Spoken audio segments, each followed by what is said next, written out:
Hello, good evening friends.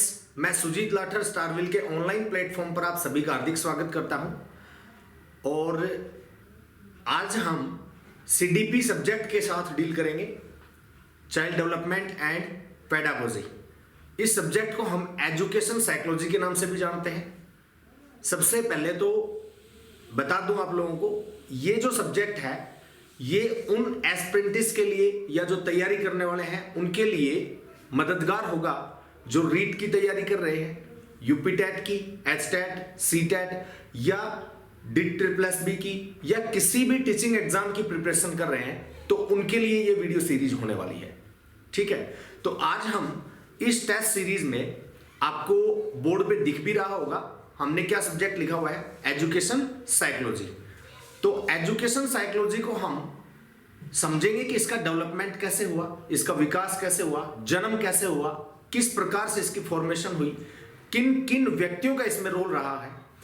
ये सब जानने से भी पहले हमें एक बार ये देखना होगा कि ये जो सब्जेक्ट है इसमें किन किन वर्डों से मिलकर ये बना है और उनका वास्तव में मीनिंग, अर्थ क्या होता है, उनको संकुचित संदर्भ में अगर देखा जाए तो क्या होता है। तो आज हम एजुकेशन साइकोलॉजी में केवल एक वर्ड एजुकेशन जो है इसके बारे में डिटेल से चर्चा करेंगे। तो एजुकेशन क्या है, ठीक है, जिसको हिंदी में हम क्या बोलते हैं, शिक्षा। इसके बारे में हम आज की जो सीरीज रहेगी, सेशन रहेगा, इसमें डिस्कस करते हैं।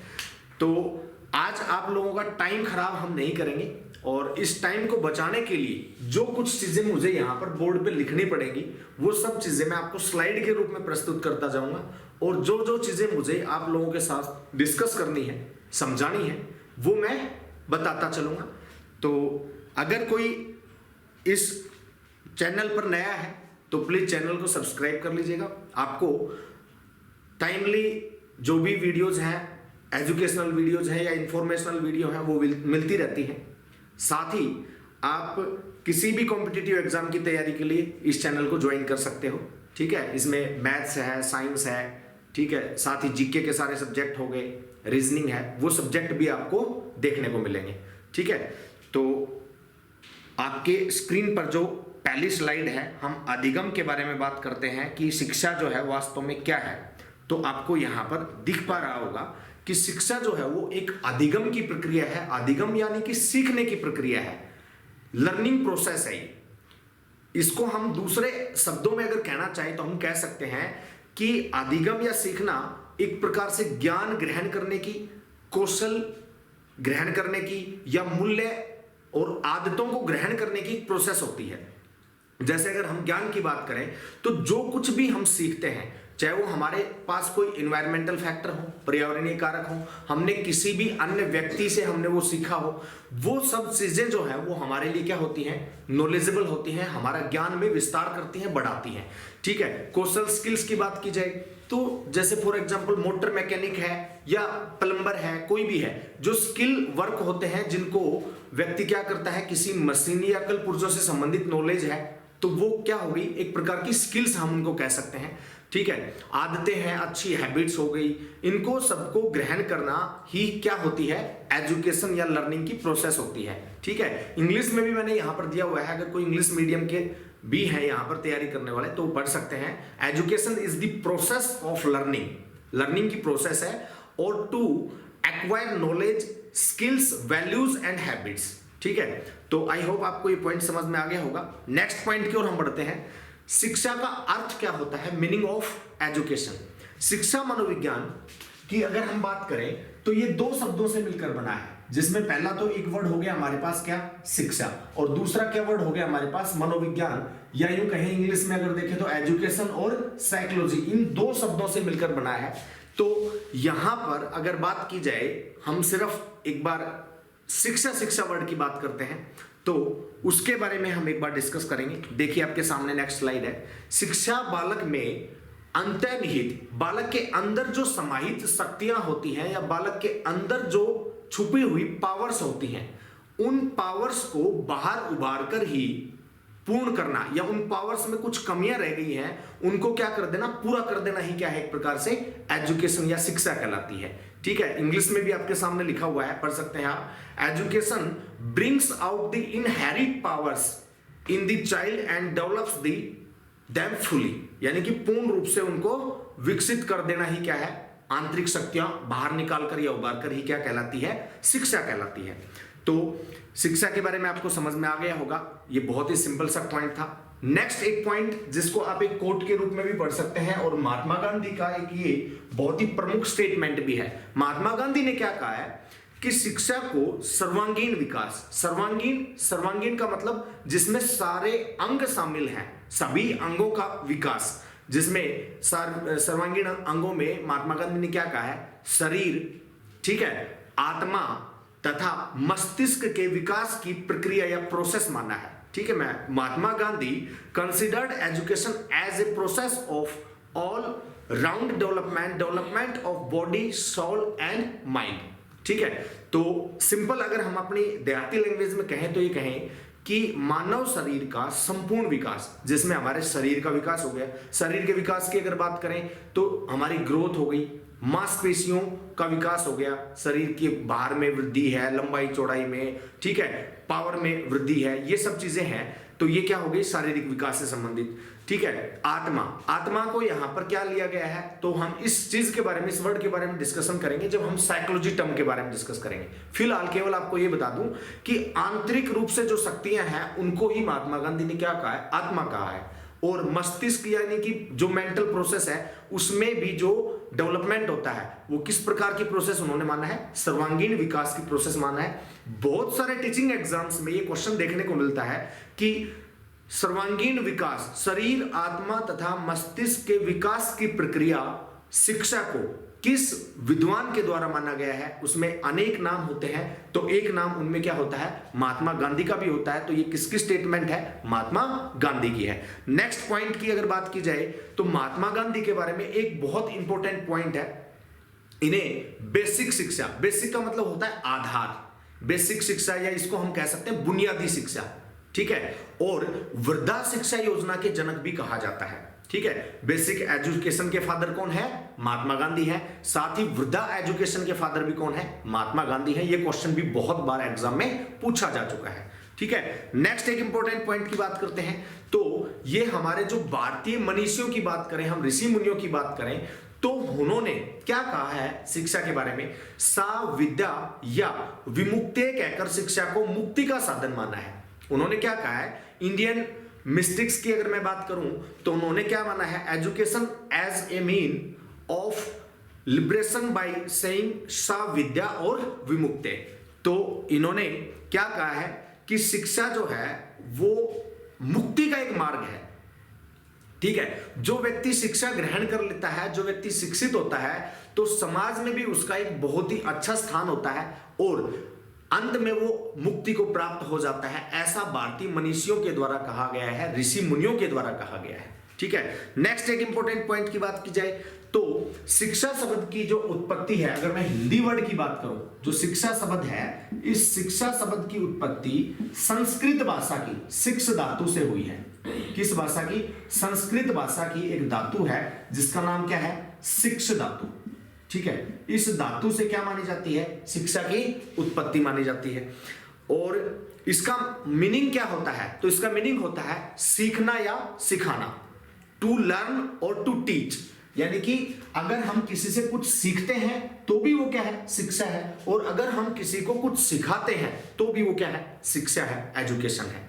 ठीक है, नेक्स्ट इंपॉर्टेंट पॉइंट की बात करते हैं, तो यहां पर अगर बात की जाए, आपसे क्वेश्चन ये आ चुका है, रीड के एग्जाम में भी एक बार आ चुका है और किसी पुराने एसेट में भी आ चुका है कि शिक्षा शब्द की उत्पत्ति किस भाषा से हुई है। तो ये बात तो हम डिस्कस कर ही चुके हैं कि संस्कृत भाषा की शिक्ष धातु से हुई है।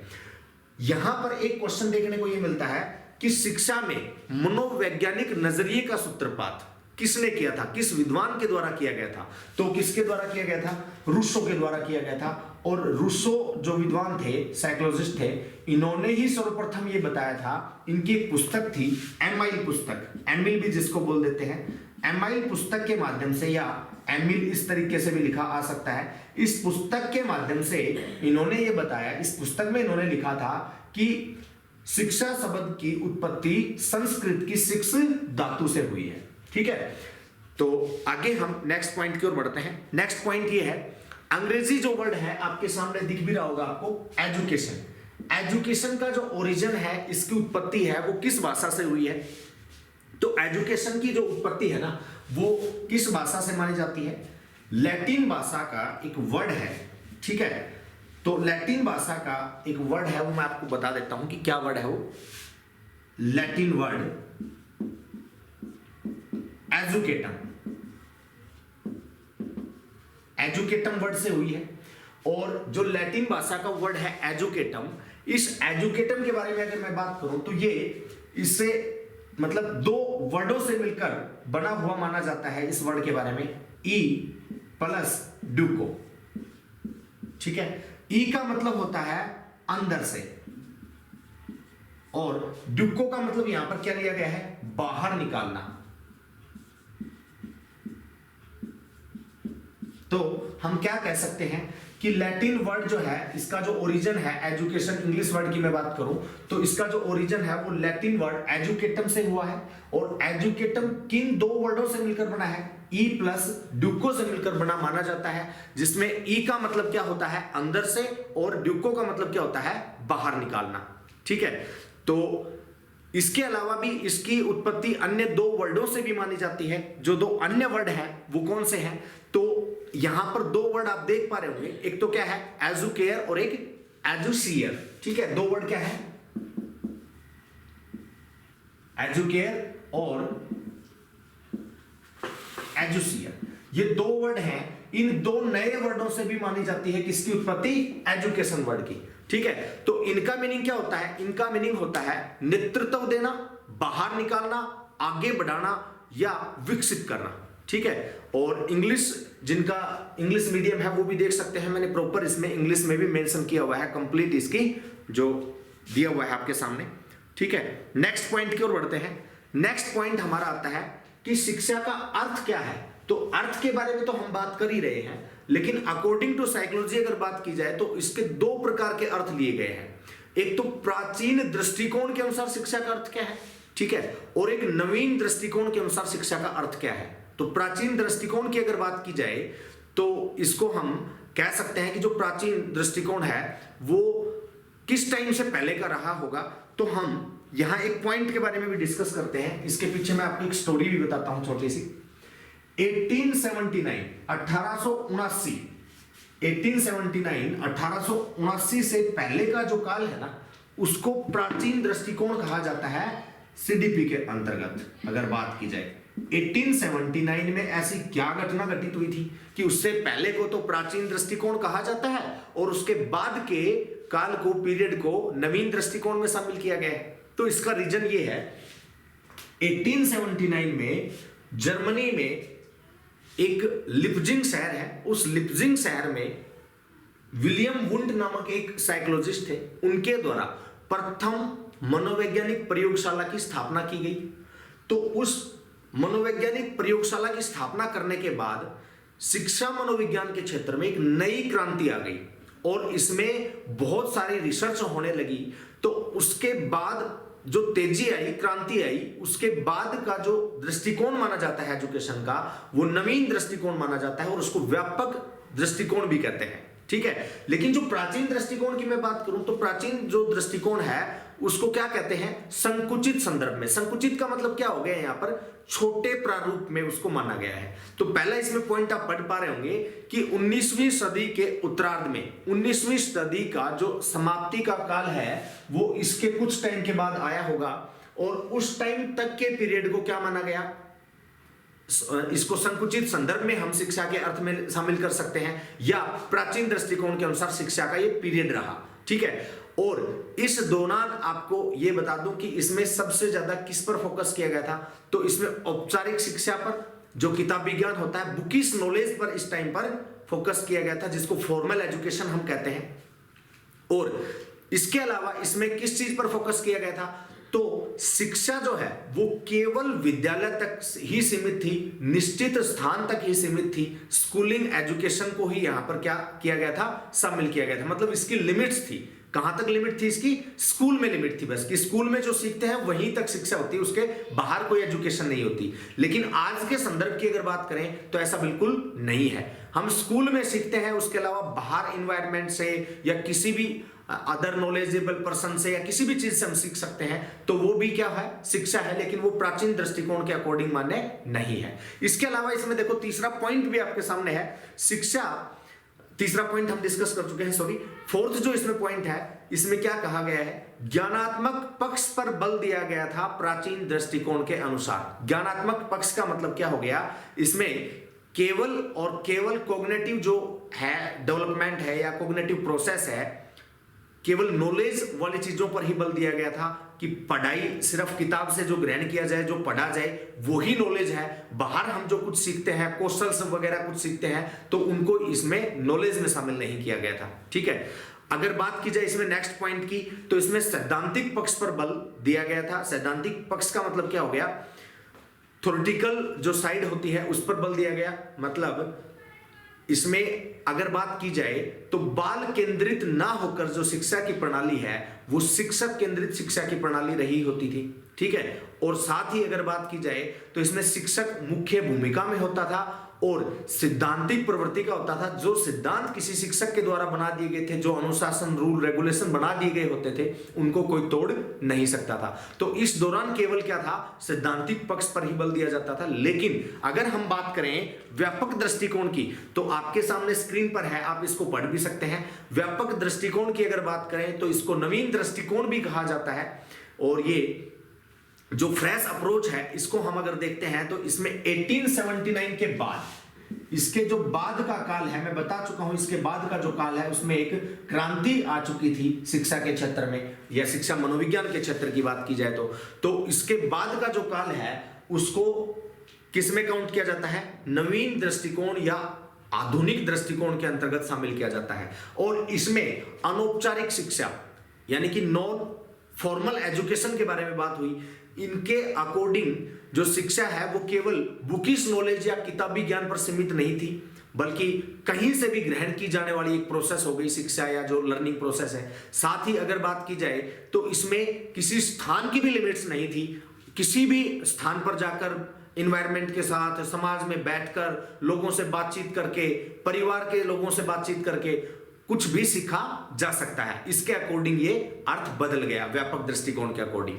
नेक्स्ट पॉइंट की बात की जाए तो इसमें जो शिक्षा है वो एक निश्चित स्थान पर और निश्चित समय की ना होकर और जीवन पर्यंत चलने वाली प्रोसेस कहलाई जाएगी। यानी कि अगर बात की जाए, आदमी जब से जन्म लेता है उसके बाद उसकी एजुकेशन या शिक्षा की प्रोसेस स्टार्ट हो जाती है और तब तक वह शिक्षा ग्रहण करता रहता है जब तक उसकी मृत्यु नहीं हो जाती है। तो यहां पर व्यापक दृष्टिकोण में एक ये बहुत इंपॉर्टेंट पॉइंट शामिल किया गया कि शिक्षा जो है वो जीवन पर्यंत चलने वाली एक प्रक्रिया है। क्वेश्चन आपसे पूछा जाए कि शिक्षा प्रणाली जो है वो जीवन पर्यंत चलती है, ये व्यापक दृष्टिकोण है सीडीपी के अकॉर्डिंग या शिक्षा मनोविज्ञान के अकॉर्डिंग, या प्राचीन दृष्टिकोण है, इस प्रकार से हमें क्वेश्चन पूछा जा सकता है। तो आपको ध्यान रखना है ये व्यापक संदर्भ में है और नवीन दृष्टिकोण है।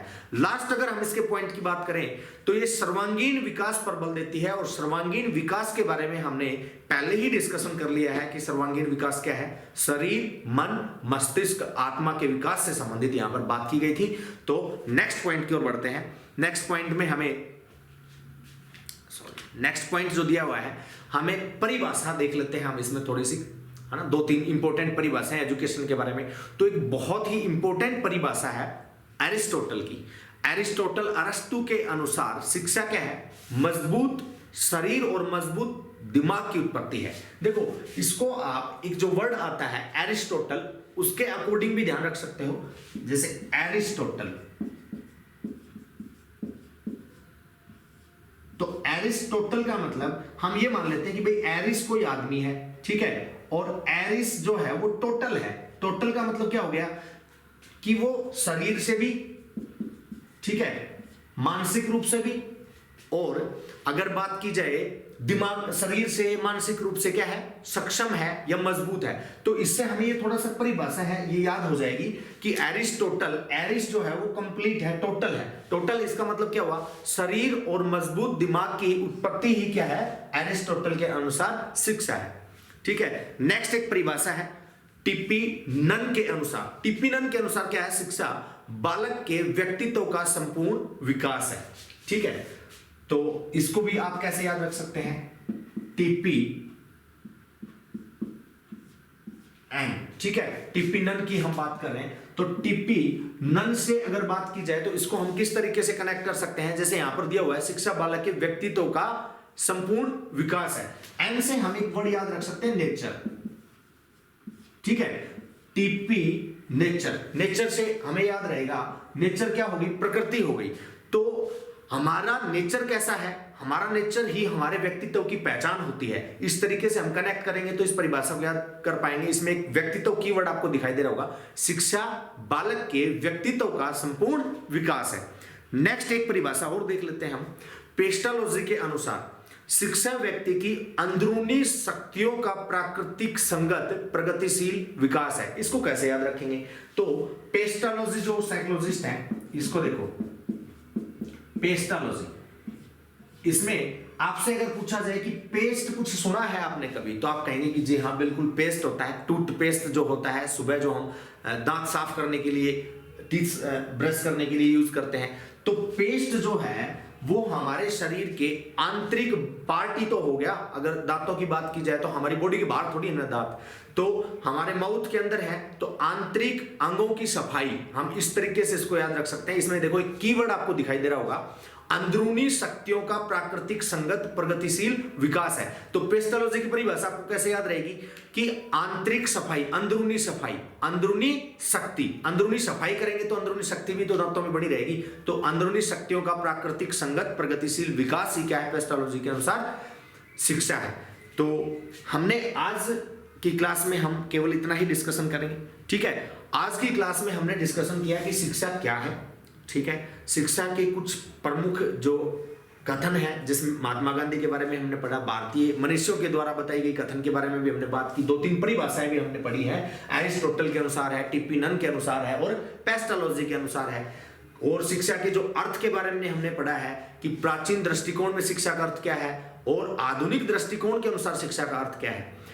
और आप लोगों से ये आशा है कि आप लोगों को ये जो सेशन है ये पसंद आया होगा और आपकी टीचिंग एग्जाम, किसी भी टीचिंग एग्जाम की प्रिपरेशन के लिए ये हेल्पफुल रहेगी ये वीडियो। तो प्लीज़ इस सेशन को लाइक कीजिएगा और कमेंट कर सकते हैं आप, इससे हमें थोड़ा मोटिवेशन मिलता है। ठीक है, और हो सके और अगर आपको लग रहा है कि हम भी इस पे थोड़ा सा, हो सकता है पहली मेरी ये वीडियो है ना, और इसके सामने मैं कैमरे के सामने अपना वो 100% परफॉर्मेंस नहीं दे पाया हूं जो ऑफलाइन क्लासेस में करवा पाते हैं, तो इसमें हमें थोड़ा सा सपोर्ट कीजिएगा। और अगर आप लोगों का साथ बना रहा तो आपको बहुत ही बेहतरीन वीडियो यहाँ पर मिलती रहेंगी। ठीक है, तो आज के लिए इतना ही। थैंक यू, मिलते हैं नेक्स्ट क्लास में नेक्स्ट डे।